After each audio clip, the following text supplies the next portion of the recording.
আজকে আমরা চলে এলাম কল্যাণী ITI। ফাঁকা ছিল বলে ঝট করে তুলে নিলাম 2-3টে সেলফি। রীতিমতো ভিড় জমতে থাকে সময় সাপেক্ষে। যেহেতু ছিল প্রথমা তাই ভেতরে ঢুকতে দিচ্ছিল না।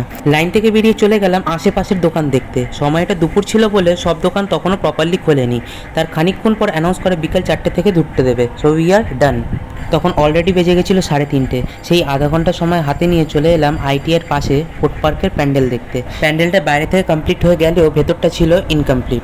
ITIর প্যান্ডেল দেখতে আসার আগে আমরা চলে গেছিলাম রথতলার প্যান্ডেল দেখতে। সেখানেও প্যান্ডেলের কনস্ট্রাকশন চলছিল। 3:55 নাগাদ আবার চলে আসি কল্যাণী ITIতে। এসে দেখি ভিড় আগের থেকে দুগুণ তুলনামূলক বেড়ে গেছে। ভিড়ের মধ্যে তুলে নিলাম সেলফি। ভিড়ের মধ্যে আধা ঘন্টা ওয়েট করে আমরা 4:30 নাগাদ ঢুকে গেলাম প্যান্ডেলের ভেতর। প্যান্ডেলটা সামনে থেকে জাস্ট দুর্দান্ত লাগছিল, আর ভেতরে তো কোনো কথাই নেই। মাকে তো খুব সুন্দর লাগছিল সোনার গহনায়। আমি সাজেস্ট করবো তোমরা অবশ্যই প্যান্ডেলটাকে দেখতে যাও, আর কবে কবে যাচ্ছ আমায় জানিও, এবং চ্যানেলটিকে অবশ্যই লাইক অ্যান্ড সাবস্ক্রাইব করে দিও।